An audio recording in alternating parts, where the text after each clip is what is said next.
bom dia, seja muito bem-vindo nessa quinta-feira, dia 9 de dezembro. Você vai ver nessa edição, o Congresso promulga uma parte da PEC dos precatórios que abre espaço no orçamento para o Auxílio Brasil. E novo benefício de R$ 400 deve começar a ser pago amanhã. Pfizer garante que 3 doses da sua vacina são eficientes contra a variante Ômicron. E agora foi a vez do Reino Unido aderir ao boicote aos Jogos Olímpicos de Inverno da China. O presidente Jair Bolsonaro editou ontem a medida provisória para a liberação do pagamento do Auxílio Brasil no valor de R$ 400. A medida provisória garante o início do pagamento do Auxílio Brasil no valor de R$ 400 a partir do dia 10, próxima sexta-feira, aos beneficiados pelo programa. Uma medida provisória que irá viabilizar o pagamento de no mínimo R$ 400 a todas as famílias beneficiárias do Auxílio Brasil. Esse pagamento será efetuado no calendário regular do programa, que terá início na próxima sexta-feira, dia 10. Isso é fruto de um esforço coletivo, onde fica aqui o nosso agradecimento ao Congresso Nacional, em nome dos deputados e senadores que perceberam o momento importante que o Brasil está atravessando, onde a pandemia está passando, mas os efeitos sociais e econômicos dela ainda perduram, em especial entre os mais pobres. A MP institui o benefício extraordinário sem caráter continuado, utiliza os recursos alocados para o Auxílio Brasil dentro do Ministério da Cidadania e aumenta o valor pago às famílias carentes assistidas pelo programa. Segundo o Ministério da Cidadania, dos 14,5 milhões de beneficiários do programa Auxílio Brasil, cerca de 13 milhões receberam menos que R$ 400 no mês passado. Agora, com um investimento de 2,67 bilhões de reais, o valor será reajustado conforme foi anunciado pelo governo federal no lançamento do programa. O ministro João Roma considera que o pagamento do benefício de R$ 400 é um marco histórico para o país e garante a sobrevivência de milhões de famílias em situação de vulnerabilidade, promovendo dignidade a quem mais precisa. A MP foi publicada em edição extra do Diário Oficial da União na noite desta terça-feira e já entrou em vigor. Agora, como toda medida provisória, ela será analisada pelo Congresso Nacional. O Auxílio Brasil consiste em 3 programas básicos: o benefício Primeira Infância, o benefício Composição Familiar e o benefício de superação da extrema pobreza. O Auxílio Brasil também cria trilhas de emancipação em diferentes subprogramas, entre eles o Auxílio Criança Cidadã, o Auxílio Esporte Escolar e o Auxílio Inclusão Produtiva. Nesta quarta-feira, o Conselho Gestor do Programa Alimenta Brasil publicou uma resolução que estabelece os critérios para a elegibilidade e priorização dos beneficiários do Auxílio Inclusão Produtiva. Entre os pontos, o texto estabelece que as famílias selecionadas devem estar cadastradas no CadÚnico e assinar um termo de ciência junto ao município. O documento deve ser apresentado até o dia 15 de dezembro. O Congresso Nacional promulgou o texto comum da PEC dos precatórios. Como ele sofreu alterações durante a votação no Senado, uma parte da proposta vai voltar a ser analisada pela Câmara dos Deputados na semana que vem. Em uma sessão conturbada, os presidentes da Câmara e do Senado promulgaram a PEC dos precatórios, que abre espaço fiscal de R$ 64 bilhões no orçamento de 2022. O dinheiro poderá ser utilizado para pagar o Auxílio Brasil no valor de R$ 400 a partir do ano que vem. A sessão foi tumultuada porque alguns senadores acusaram o presidente do Congresso, o senador Rodrigo Pacheco, de quebrar um acordo feito com líderes. Simone Tebet afirmou que a PEC só foi aprovada porque foi garantido que o espaço fiscal aberto com o limite do pagamento dos precatórios seria destinado a ações assistenciais e de saúde, mas com a promulgação fatiada, o acordo corria o risco de ser rompido, já que o trecho do texto alterado no Senado pode ser rejeitado pelos deputados na Câmara durante a votação na semana que vem. Nós dissemos que só permitiríamos o fatiamento desde que pudesse promulgar os artigos coincidentes que linkassem com a vinculação, senão que mandasse tudo. Eu não vejo qual é o presidente, nós estamos falando para a nação, qual é o problema de mandar o 107 para a Câmara junto com o artigo 4º ou esperar o artigo 4º antes de promulgar o 107, deixar o espaço fiscal de 50 bis solto. Solto não para matar a fome, solto para ser usado para outra coisa, porque quem quer matar a fome somos nós. Nós é que estamos vinculando a Seguridade Social. Eu não estou entendendo, presidente. Eu lamento muito. Vossa Excelência não cumpriu o acordo que nós fizemos em público para garantir o voto. Essa PEC não passaria. E depois, na reunião de líderes, nós autorizamos Vossa Excelência a promulgar o que era coincidente desde que jamais deixasse solto a vinculação à Seguridade Social. Se tivesse que deixar solto, nós não promulgaríamos nenhum artigo, no caso o 107. Então, primeiro que eu não fiz acordo nenhum com Vossa Excelência de não promulgar parte comum. A senhora vai me desculpar. Bom, nós temos que ter honestidade intelectual nisso. Eu vou pedir as notas taquigráficas, as imagens da palavra de Vossa Excelência na tribuna. Eu não fiz nenhum acordo com Vossa Excelência nesse sentido. Então, a senhora, líder do governo sabe Vossa Excelência, eu não sei qual a intenção de Vossa Excelência com essa polêmica toda. A minha intenção é resolver Bolsa Família. Minha intenção é resolver Bolsa Família. E eu encerro por aqui. Perfeito. A minha intenção é resolver Auxílio Brasil. Eu não descumpri acordo algum, absolutamente algum. O presidente Rodrigo Pacheco explicou que o texto foi dividido por causa da urgência em aprovar a proposta até o dia 17, quando o orçamento do ano que vem deve ser votado. Pacheco afirmou ainda que a promulgação do trecho da PEC é o primeiro passo na busca de um espaço fiscal suficiente para que a população de baixa renda receba a partir do ano que vem o Auxílio Brasil de R$ 400. Confirmando a previsão do mercado financeiro, o Comitê de Política Monetária do Banco Central elevou a taxa Selic para 9,25% ao ano. Esse é o maior patamar em pouco mais de 4 anos. O aumento ocorre diante da inflação elevada, apesar da recessão econômica no país. O mercado já esperava esse aumento, o 7º consecutivo no ano e o 2º desta magnitude, depois da alta de outubro. Dessa forma, a Selic está em um nível que não registrava desde meados de 2017. O Banco Central iniciou o ciclo de altas em março. As estimativas do mercado para a inflação ao final deste ano estão acima dos 10%. Por causa da alta procura para quitar dívidas, o feirão Serasa Limpa Nome foi prorrogado e vai até o dia 20 de dezembro. De acordo com a empresa, o mutirão de renegociação de dívidas, previsto para acabar na próxima segunda-feira, dia 6, já beneficiou 2.700.000 brasileiros, com descontos de até 99%, gerando cerca de 7 bilhões de reais em descontos. O comandante do Estado-Maior do Exército Indiano e a esposa estão entre as vítimas fatais da queda de um helicóptero na Índia. O acidente, que matou 13 pessoas, aconteceu no sul do país. O comandante do Estado-Maior do Exército Indiano, Bipin Rawat, e a esposa estão entre as vítimas fatais da queda de um helicóptero na Índia. Bipin Rawat, de 63 anos, seguia com a mulher Madhulika Rawat e outros oficiais para a Escola do Estado-Maior da Defesa. A imprensa indiana informou que a aeronave decolou da estação da Força Aérea de Sulur durante a tarde de quarta. Bipin Rawat, considerado próximo ao primeiro-ministro Narendra Modi, é o principal comandante da defesa, chefe do Estado-Maior, cargo que o governo indiano criou em 2019. Ele estava no exército há 4 décadas e comandou as forças na parte indiana da Caxemira e ao longo da linha de controle real na fronteira com a China. A Força Aérea informou que iniciou uma investigação para determinar a causa do acidente. A alta comissária para os direitos humanos da ONU, Michelle Bachelet, se posicionou com relação à vacinação obrigatória.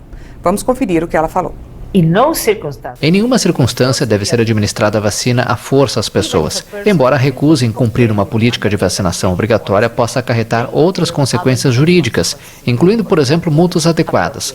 Quando são impostas sanções, essas devem ser proporcionais e sujeitas à revisão pelas autoridades judiciais.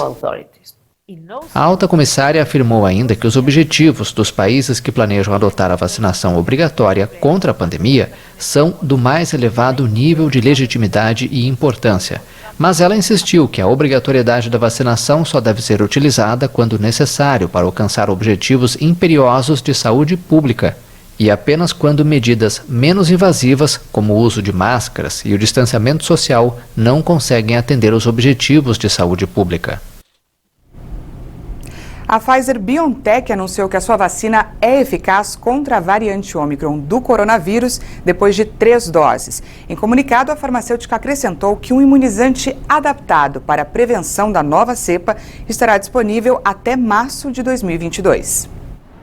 A vacina da farmacêutica contra a Covid-19 é baseada no RNA mensageiro ou mRNA, que ajuda o organismo a gerar a imunidade contra o vírus SARS-CoV-2, causador da doença. Mas a empresa com sede em Nova York acrescentou que deseja finalizar uma vacina mais adequada no combate à nova cepa.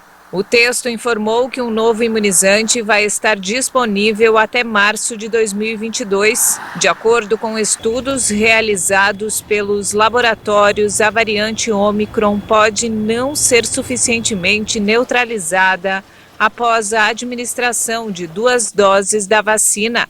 As autoridades sanitárias europeias haviam informado na última terça-feira que uma dose de reforço da vacina contra a Covid-19, diferente da recebida nas primeiras injeções, pode provocar maior resposta imunológica em alguns casos. Os melhores resultados foram obtidos usando primeiro uma vacina de vetor viral, como a da AstraZeneca ou da Johnson & Johnson, seguida de uma injeção de um imunizante de RNA mensageiro, como os da Pfizer e da Moderna. A variante Ômicron foi inicialmente detectada por pesquisadores da África do Sul em novembro. E antes do intervalo, vamos conferir a previsão do tempo para essa quinta-feira em algumas cidades do país. Em São Paulo, a temperatura não vai passar dos 23 graus com céu encoberto e poucas aberturas de sol. No Rio de Janeiro, tem previsão de chuva agora pela manhã em alguns pontos da cidade, mas ao longo do dia as nuvens vão se dispersar e o sol deve voltar a aparecer na capital fluminense. Em Corumbá, no Mato Grosso do Sul, vai fazer um calorão hoje e a temperatura pode chegar até 38 graus. Em Pelotas, no Rio Grande do Sul, o tempo vai ficar firme com máxima de 29 graus. E em Patos, na Paraíba, o dia também vai ficar quente. Os termômetros podem registrar até 38 graus. E a seguir, depois dos Estados Unidos e da Austrália, agora foi a vez do Reino Unido anunciar o boicote diplomático aos Jogos Olímpicos de Inverno da China. Nós voltamos já.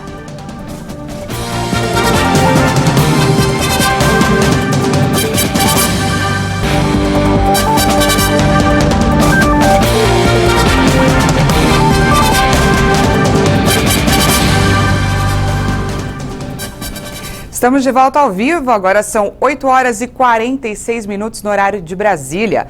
Mais de 21 milhões de pessoas já se recuperaram da Covid-19 e a média móvel de morte segue abaixo de 200 vítimas diárias aqui no Brasil.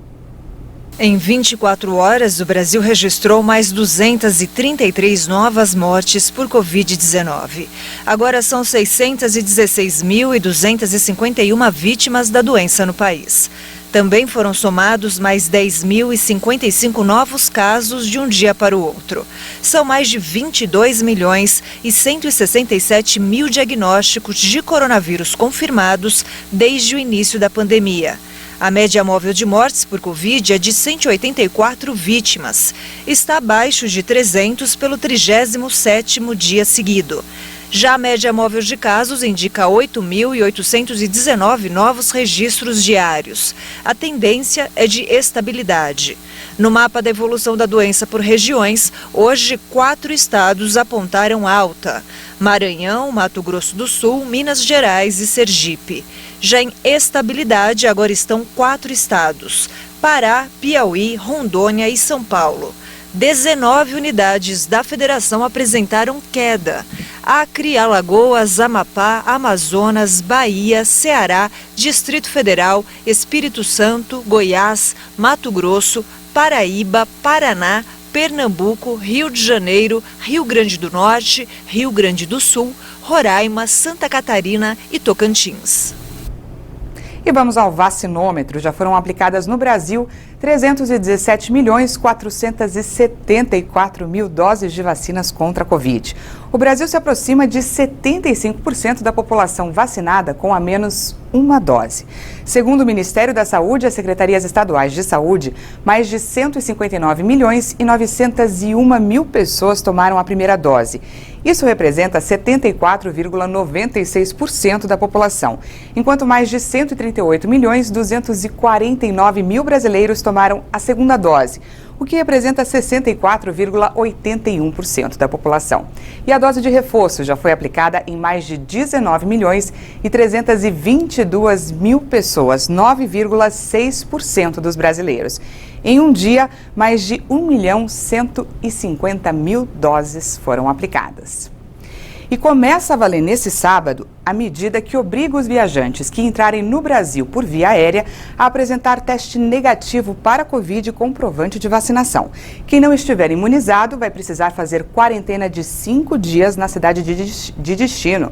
Até agora, para entrar no Brasil, todos os viajantes precisavam apresentar apenas a declaração de saúde do viajante, que pode ser preenchida no site da Anvisa, e um exame negativo realizado até 72 horas antes do embarque. Depois dos Estados Unidos e da Austrália, agora foi a vez do Reino Unido anunciar um boicote diplomático aos Jogos Olímpicos de Inverno de Pequim, marcados para fevereiro do ano que vem. A primeira confirmação veio do primeiro-ministro australiano Scott Morrison, que alegou uma série de divergências com Pequim. O governo chinês respondeu que ninguém se importa com a decisão do país da Oceania. Mais tarde, o primeiro-ministro britânico Boris Johnson também se uniu ao boicote diplomático. Johnson disse que os britânicos não apoiam boicotes esportivos, mas que não há planos para enviar ministros aos Jogos de Inverno. Os Estados Unidos, que encabeçaram o movimento, acusam o governo chinês de violações dos direitos humanos. O boicote diplomático não afeta as disputas esportivas, nem impede a participação de atletas de nenhum dos países. A decisão de Washington irritou Pequim na segunda-feira, que chegou a declarar que os americanos vão pagar o preço por decisões equivocadas. Nos últimos 2 anos, a China impôs uma série de sanções à importação de bens australianos em meio a uma intensa disputa política que congelou os contatos ministeriais entre os países. Já a Austrália assinou uma importante aliança militar com os Estados Unidos e o Reino Unido, que vai proporcionar ao país submarinos americanos de propulsão nuclear. O primeiro-ministro canadense Justin Trudeau anunciou ontem na sua rede social que o país também iria se juntar ao boicote diplomático aos Jogos Olímpicos de Inverno de Pequim. O premier disse que seu governo está profundamente preocupado com as violações dos direitos humanos pelo governo chinês. A insônia é um problema que afeta mais de 70% das pessoas. Só que na pandemia, essa situação piorou. Ela foi potencializada pelo aumento do estresse. Vamos conferir nessa próxima reportagem como a gente pode driblar esse problema e ter uma noite de sono tranquila. Sintoma de que algo está errado ou uma doença?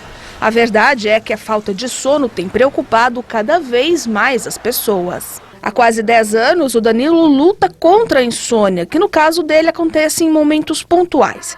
Depois de uma situação difícil na família, os episódios da falta de sono ficaram frequentes. Em 2012, que nós perdemos a nossa irmã, ela faleceu, e aí naquele momento de tristeza eu comecei a perceber que o sono tinha ido embora junto com ela. E aí ficou alguns meses assim, de algumas noites em claro, outras parciais, acordava, não conseguia dormir. E aí depois eu percebi uma sazonalidade, aí a depender da condição emocional, do nível de preocupação, de estresse, eu percebo que as crises elas se intensificam. Casado há 11 anos com esta fisioterapeuta, a rotina do casal é específica para tentar ter uma boa noite de sono. Elaine, que em determinadas ocasiões também tem dificuldade de dormir, mantém alguns costumes antes de deitar. Sempre, então, aí a gente tenta jantar o mais cedo possível. E aí, depois disso, a gente fica um tempo, assim, aí eu faço chá, depois de 1 hora, 1h30 que a gente jantou. E aí, coloco a aromaterapia no quarto, deixo o quarto bem escuro. E são as tentativas para que tenha um sono melhor.